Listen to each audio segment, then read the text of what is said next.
Let's dive right in. We're going deep, deep into Harry Potter and the Chamber of Secrets this time. Always a good time for a deep dive into Hogwarts. Yep. Specifically, we're focusing on the chapter, The Polyjuice Potion. I think we can all agree this chapter is just packed with teaching gold. Oh, absolutely. So much to unpack there. Right. So consider this your cheat sheet, folks, for teaching this chapter. Whether you're looking for core concepts, teaching strategies, or even some classroom activities to really get those wands waving, minds thinking, Yeah. this is the place to be. I love that you called it a cheat sheet. That's exactly what it is. Right. Teachers are busy people. We need those shortcuts. They need all the help they can get. Exactly. And this chapter, it just throws you right into the thick of things. Seriously, we're talking attacks at Hogwarts, suspicions swirling around Harry like a dark cloud. And then there's that risky plan involving Polyjuice Potion.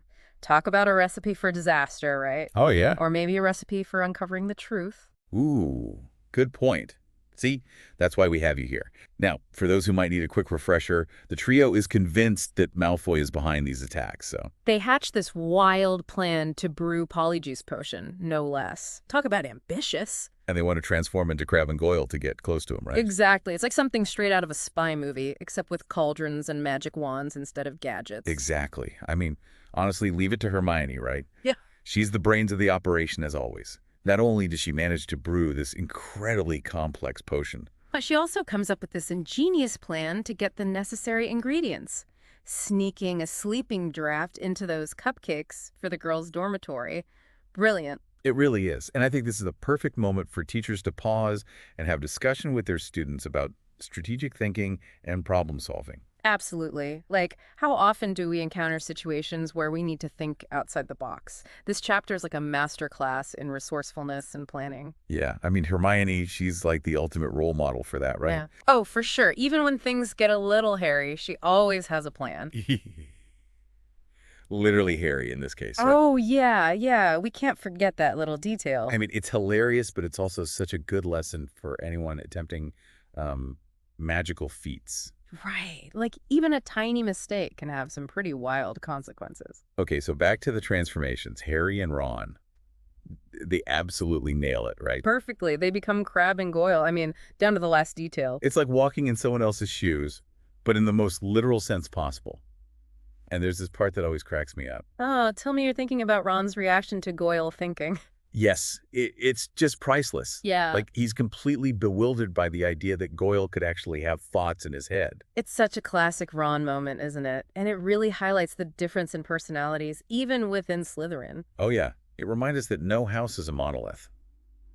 There's diversity of thought and personality everywhere. Absolutely. It's a great reminder for teachers to emphasize to their students, don't judge a book by its cover.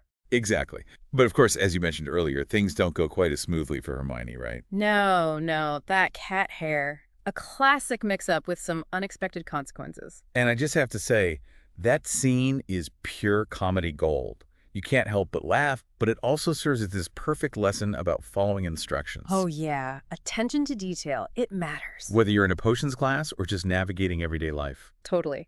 Now, while Hermione is dealing with her feline situation, Harry and Ron, they successfully infiltrate the Slytherin common room. Cue the dramatic music, right?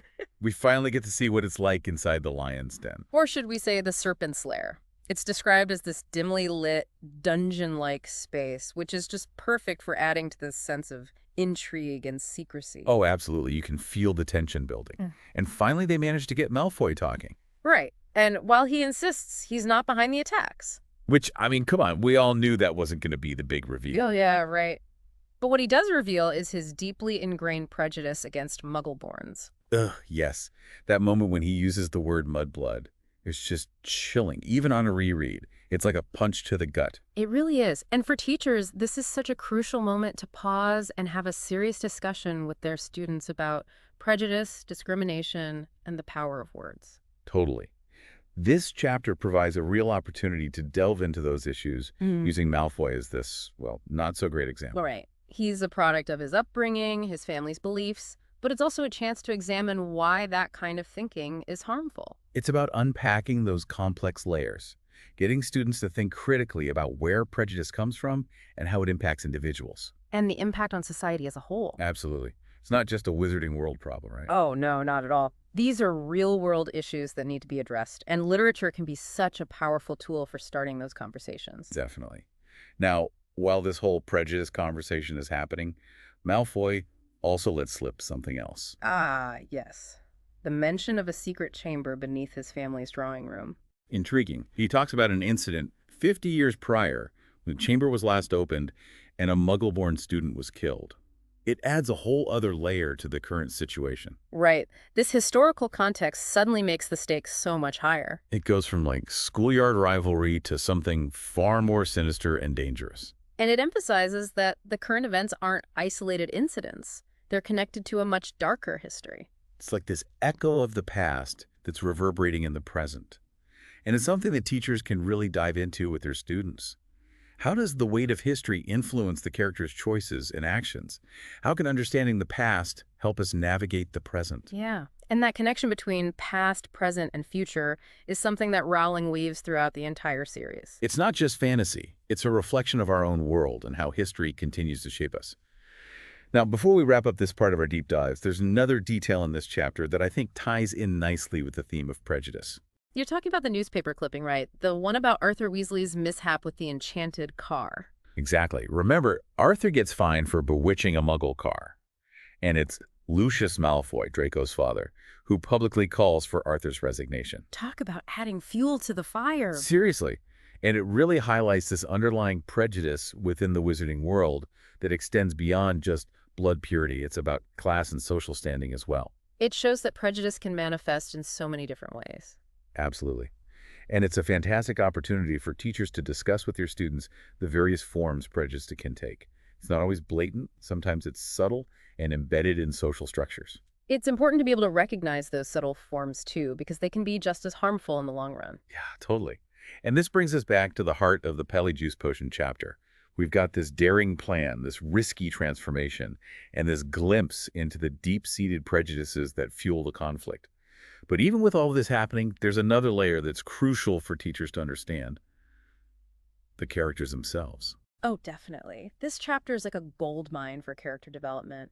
We see Harry grappling with the weight of suspicion and rumors. And then there's Ron. His fierce loyalty to his family just shines through. It's so heartwarming. And let's not forget Hermione. Her meticulous planning, even when facing a personal setback like her transformation mishap, it's remarkable. She's always thinking ahead, always prepared. They're all so different, but their strengths complement each other so perfectly. And they learn from each other too. That's the beauty of their friendship. It's a dynamic that teachers can really highlight for their students. Yeah, it shows how individual strengths can come together to overcome challenges, and it emphasizes the importance of teamwork, communication, and trust. It's a valuable lesson that goes beyond the classroom, wouldn't you say? Absolutely. But before we get too carried away with the heartwarming stuff, I have to acknowledge that this chapter ends on quite a cliffhanger. Oh, yeah. We're left with more questions than answers. Who is the true heir of Slytherin, and what is their motive? And how will Harry navigate this increasingly dangerous situation with Hermione sidelined, at least temporarily? The mysteries are just starting to unravel, and that's what makes this chapter and the entire book so captivating. It keeps you guessing. And it keeps us coming back for more. Exactly. So there you have it, folks. Part 1 of our deep dive into the Polyjuice Potion chapter from Harry Potter and the Chamber of Secrets.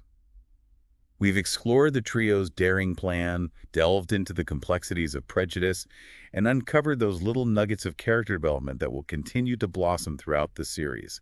Stay tuned for Part 2, where we'll uncover even more layers of meaning and teaching strategies hidden within this magical chapter. All right, so we're back. Still deep in the potion fumes of the Polyjuice Potion. Yep. Ready to brew up some more teaching strategies. And I think a good place to start is with the strategic decision-making that's happening in this chapter. I mean, Harry and Ron, they're basically on a covert operation. Oh, totally. They've got a limited time window with that potion, and the stakes are incredibly high. It's a real pressure cooker situation. Yeah. Every move they make could have serious consequences. Absolutely. And this is where things get really interesting for teachers. You can use this scenario to talk about time management, risk assessment, all those essential life skills, but framed in this exciting magical context. Oh, yeah. It's like, how would you approach a situation where you've got limited time, you're in disguise, and one wrong move could expose you? What are your priorities? Right. How do you weigh those risks and make those tough decisions? It's a real-life escape room, except with, like, potentially disastrous magical consequences instead of just being locked in a room. Exactly. I mean, you can even have students create a step-by-step plan for Harry and Ron, Uh, outlining their objectives, their strategies, and any potential obstacles they might oh, encounter. I love that. It's like taking the literary analysis and turning it into a dynamic problem-solving activity. And it gets them thinking critically and creatively. Definitely. Now, while we're talking about things being dynamic, let's shift gears for a moment and talk about the settings in this chapter. We've got Dumbledore's office, Moaning Myrtle's bathroom, the Slytherin common room. Each location plays a crucial role in shaping the atmosphere and symbolism of the story. Oh, for sure. And what's really cool is how Rowling uses these settings to create these visual contrasts. Like Dumbledore's office, it's described as bright and whimsical, almost like a reflection of his personality, right? Right. It represents his open-mindedness, his benevolent nature. And then you've got the Slytherin common room, which is like the polar opposite. Dark, dungeon-like, almost oppressive. It definitely sets a different tone. It's subtle, but those visual cues speak volumes about the underlying conflict between good and evil. Or maybe it's more about inclusivity versus exclusion. Yeah, there's definitely that element too. And for teachers who have students who are more visual learners, this is a great opportunity to have them create visual representations of these settings. Oh, that's a good idea. Like using color and imagery to capture the symbolism and the mood. Exactly. It gets them engaging with the text on a different level. And speaking of engaging, we can't forget about Moaning Myrtle's bathroom. Oh yeah, poor Myrtle. She's always a fun addition. But it's not just a place where they brew the potion right. It becomes this space associated with vulnerability, especially with Hermione's emotional breakdown after her transformation goes wrong. Right. The setting almost becomes a reflection of her inner state. It's damp, it's echoing, it mirrors those feelings of isolation and fear that she's experiencing. It's a reminder that setting can be more than just a backdrop. It can actually enhance character development and contribute to the overall mood of a scene. Definitely. And I think for teachers, this is a great opportunity to ask students, how does the setting impact Hermione's emotional state? How does it affect the overall tone of that scene? Yeah, it gets them thinking about those connections between setting, character, and plot. Now, what we're on the topic of tone, let's talk about suspense, because Rowling is a master at building suspense. Oh yeah, she knows how to keep those pages turning. And this chapter is a prime example. From Harry's unsettling encounter with Fawkes in Dumbledore's office to those tense moments in the Slytherin common room, she keeps us on the edge of our seats. It's like that slow burning fuse, right? You know something's coming, but you're not sure when or how it's going to explode. And she uses foreshadowing so effectively to build that tension. You get those little hints of danger, the constant threat of being discovered. Oh, absolutely. And think about those moments when Harry and Ron are trying to blend in as Crabbe and Goyle. You can practically feel their anxiety, the fear of being exposed. It's a masterclass in creating suspense. Yeah. And this is something that teachers can break down with their students. How does Rowling use sentence structure, word choice, pacing, all those literary techniques to achieve that effect? Right. It's about going beyond just the plot and analyzing how the story is actually crafted. Yeah. And speaking of craft, let's talk about those character dynamics because we see some real growth and development in this chapter. Oh, for sure. Harry's frustration with the accusations against him is so relatable. And Ron, his unwavering loyalty to his family, just melts my heart. And Hermione, even with her setbacks, she never gives up. She's always planning, always problem solving. They're all learning, adapting, making mistakes along the way. But they're growing from those mistakes. And that's such an important message for students. It's okay to mess up as long as you learn from it. Absolutely. And it's not just the main trio that drives the plot forward, right? Those supporting characters, they play crucial roles too. Oh yeah, the Weasleys, Malfoy, even Moaning Myrtle. They Mhm. all add depth and nuance to the story. Think about Percy Weasley with his rigid rule following. He's such a contrast to the more rebellious nature of Harry and Ron. Right. And then you've got Malfoy, whose arrogance and prejudice really highlight the trio's values. It's like each character, no matter how small their role, contributes to the bigger picture. Exactly. And you can use this to talk about character development with your students, have them create character webs, explore those relationships, and see how those interactions shape the story. I love that. It's all about making those connections. Yeah. Now, before we wrap up this part, there's a recurring motif in this chapter that I think is worth unpacking. Disguise and deception. Oh, yeah. The polyjuice potion is the most obvious example, but it goes deeper than that, right? Exactly. You've got the trio hiding their true identities, Malfoy pretending to be friendly with Crabbe and Goyle. There are secrets hidden within Hogwarts itself. It all ties into this bigger theme of appearances versus reality, and I think that's something that resonates with everyone, but especially young people who are trying to figure out who they are and where they fit in. Totally. It's about questioning what you see, who you can trust, whether things are truly as they seem. And this could be a fun activity for students. Have them create their own disguises, either literally or figuratively, and explore how those disguises change the way they interact with the world. That's a great idea. It gets them thinking about identity in a creative and personal way. Now, before we move on, we can't forget to talk about one more crucial element: communication. Ah, yes. Communication. We see both the successes and the breakdowns in this chapter. Right. The trio, they're pretty good at coordinating their plan, even using nonverbal cues when they need to. But then you have moments like when Hermione tries to warn Harry and Ron about her transformation, but they totally misinterpret her message. And those miscommunications, they create those moments of suspense and humor, but they also highlight how crucial effective communication is. Oh, for sure. Whether you're brewing potions or just navigating everyday life, clear communication is key. Absolutely. And this is where teachers can really delve into the different forms of communication, the importance of clarity, active listening, empathy. Right. You can have students analyze those scenes looking at both verbal and nonverbal cues and discuss how those cues contribute to the meaning. It's about helping them become more aware of how they communicate and how they can communicate more effectively. And maybe even avoid some accidental cat transformations along the way. Exactly. As we wrap up our deep dive into the Polyjuice Potion, one thing that really stands out to me is how this chapter, with all the action and suspense, also manages to weave in some really profound reflections on some timeless themes. Oh, absolutely. I mean, this chapter is a microcosm of the entire series in so many ways. It really is. And I think one of the most powerful themes that emerges here, and it's a theme that runs throughout the whole Harry Potter series, is this struggle between good and evil. Yeah, the classic battle, right.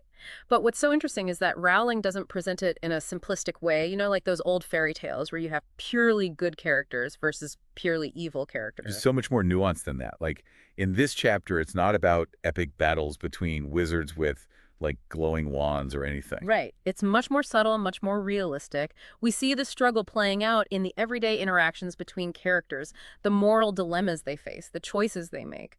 And that's such a crucial point for teachers to understand. Mm-hmm. This chapter provides this amazing opportunity to explore moral complexities with their students. It's not about easy answers.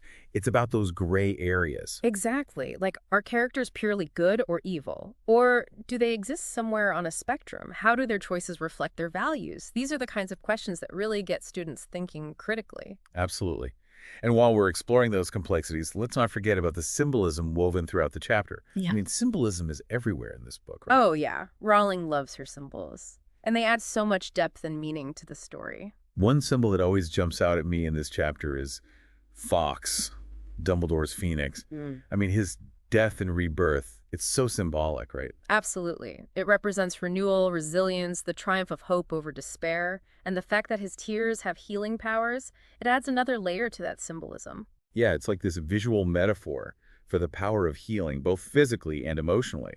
And for our listeners out there, think about how you can use these symbols to spark those deeper discussions with your students. What other symbols can they identify in this chapter, and what might those symbols represent? It's a great way to get students thinking critically about the text and appreciating the artistry of storytelling.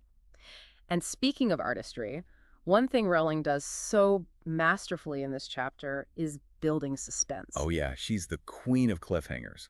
And the ending of this chapter with Hermione's accidental cat transformation is a perfect example. I mean, talk about leaving us on the edge of our seats. Right. We're left worrying about her and wondering how this mishap is going to impact their whole investigation.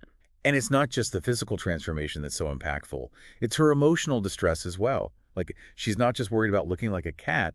She's freaking out about failing, about the potential consequences. Yeah, it's a really humanizing moment. It shows that even brilliant witches like Hermione are vulnerable, they make mistakes, they have feelings. Exactly. And it emphasizes the importance of friendship and support, especially during those tough times. And for teachers, this scene offers a chance to talk about empathy, resilience, and the power of helping others through challenges. It's a reminder that even in a magical world, the most important lessons are often about human connection, about emotional intelligence. So true. Well, as we come to the end of our deep dive, it's amazing to see how much the Polyjuice Potion has to offer. It's action-packed, suspenseful, intriguing, but it also delves into these really complex themes, and the characters are so richly developed. And we've barely scratched the surface. There's so much more to explore in this chapter and in the series as a whole. It's a treasure trove of teaching opportunities, really. We've discussed strategic decision-making, the importance of setting, the masterful use of suspense, the character dynamics, those recurring motifs of disguise and deception, the role of communication, the timeless struggle between good and evil, the symbolism, that cliffhanger ending. It's been quite a journey. It has.